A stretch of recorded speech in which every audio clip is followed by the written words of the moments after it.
ആദ്യം മനസ്സിലാക്കേണ്ടത് രാഷ്ട്രീയത്തിലെ ഈ ഒരു നമ്മുടെ ഇടപെട്ടിട്ടുള്ള രണ്ടാമത്തെ രാശി മേടരാശിയാണ് എന്ന്. അതുപോലെ ഈ ഓരോ രാശിക്കും ഓരോ അധികന്മാരുണ്ട്. അവരുടെ ഓർഡർ ഇതാണ്.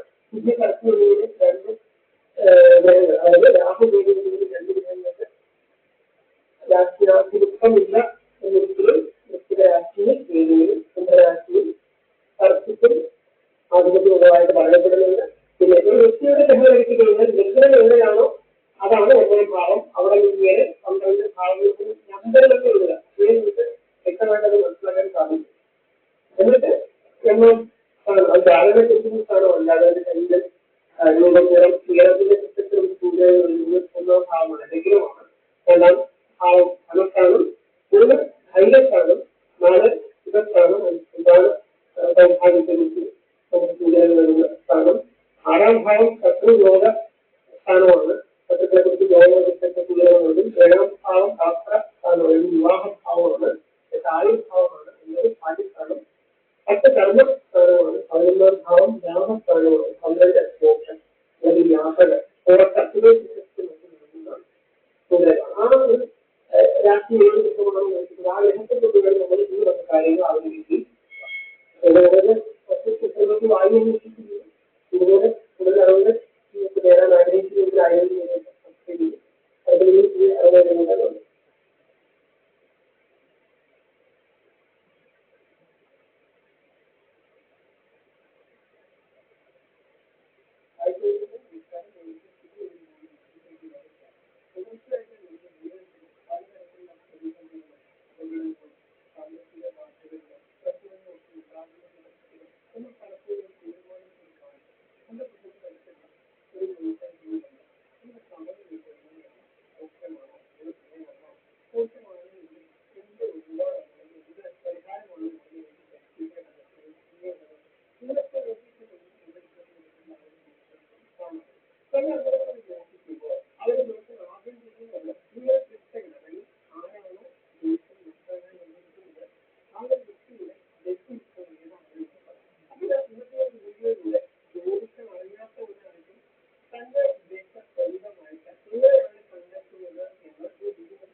കാഴ്ചയുടെ നമസ്കാരം.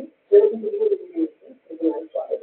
കഴിഞ്ഞ വീഡിയോയിൽ നമ്മൾ നമസ്കാരം, എല്ലാവർക്കും ചാനലിലേക്ക് കൃത്യമായ സ്വാഗതം. നമ്മൾ ജ്യോതിഷത്തെ സംബന്ധിച്ച് വളരെ അടിസ്ഥാനപരമായ ചില കാര്യങ്ങളാണ് ചർച്ച ചെയ്തുകൊണ്ടിരിക്കുന്നത്. ഇന്നത്തെ വീഡിയോയിൽ നമ്മൾ ലഗ്നത്തെ കുറിച്ചാണ് മനസ്സിലാക്കുന്നത്.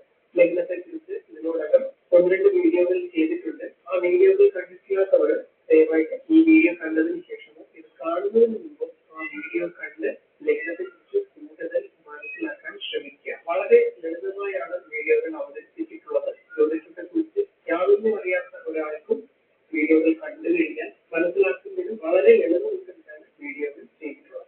നമുക്ക് വിഷയത്തിലേക്ക് വീണ്ടും തുടങ്ങി വരാം. ഇന്നത്തെ വീഡിയോയിൽ നമ്മൾ മനസ്സിലാക്കാൻ ശ്രമിക്കുന്നത് ലഗ്നത്തെ കുറിച്ചാണ്. നമ്മുടെ ഭൂമിക്ക് ചുറ്റുമായി ഇരുപുറങ്ങളിൽ വ്യാപിച്ചു കിടക്കുന്ന ഗ്രഹങ്ങളുടെ ഒരു സഞ്ചാര പാതയുണ്ട്. ഇത് സാങ്കല്പികമായ ഒരു സഞ്ചാര പാതയാണ്. ഈ ഒരു സഞ്ചാര പാതയെ ഒരു വൃത്തമായി സങ്കല്പിച്ചാൽ ഭൂമി അതിന്റെ കേന്ദ്ര ബിന്ദുവാണ്.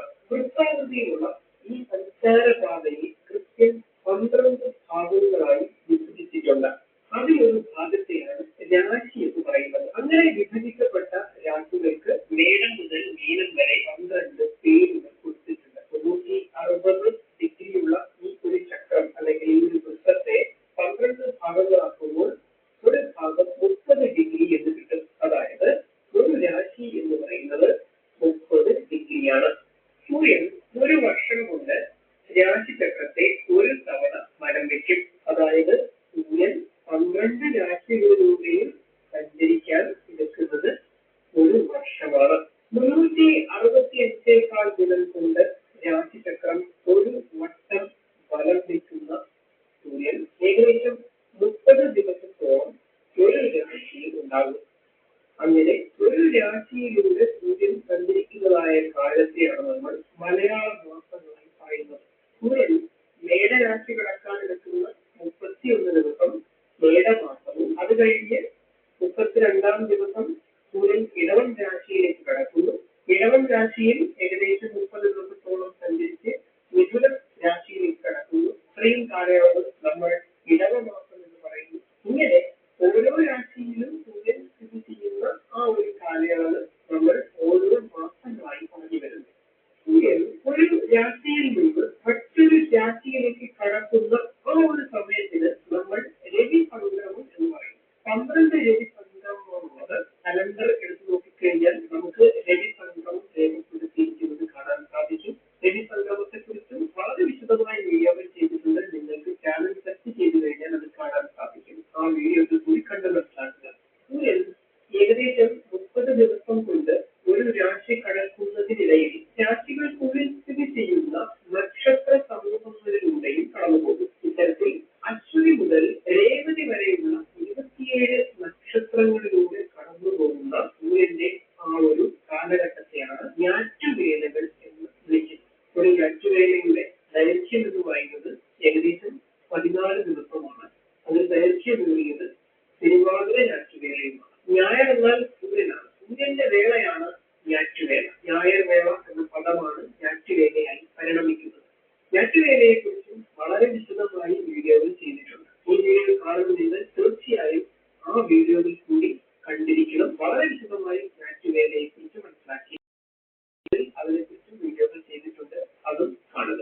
സൂര്യൻ ഒരു വർഷം കൊണ്ട് രാശിചക്രത്തിലെ ഓരോ രാശിയിലേക്കും കടന്നു പോകുന്നത് പോലെ സൂര്യൻ എല്ലാ രാശിയിലൂടെയും ഒരു ദിവസം കൊണ്ട് സഞ്ചരിക്കുന്നുണ്ട്. ഇത്തരത്തിൽ ഭൂമിയിൽ ഒരു പ്രശ്നം ഉദിക്കുമ്പോൾ അല്ലെങ്കിൽ ഒരു സംഭവം ഉണ്ടാകുമ്പോൾ ഒരു കാര്യം നടക്കുമ്പോൾ സൂര്യൻ ഏത് രാശിക്ക് അഭിമുഖമായാണോ നിൽക്കുന്നത് ആ രാശിയാണ് ലഗ്നം എന്ന് പറയുന്നത്. മറ്റൊരു തരത്തിൽ പറഞ്ഞാൽ ഇങ്ങനെ പറയാം, ഒരു സംഭവം നടക്കുമ്പോൾ കിഴക്ക് ഉദിച്ചുകൊണ്ടിരിക്കുന്ന രാശി ഏതാണോ അതിനെയാണ്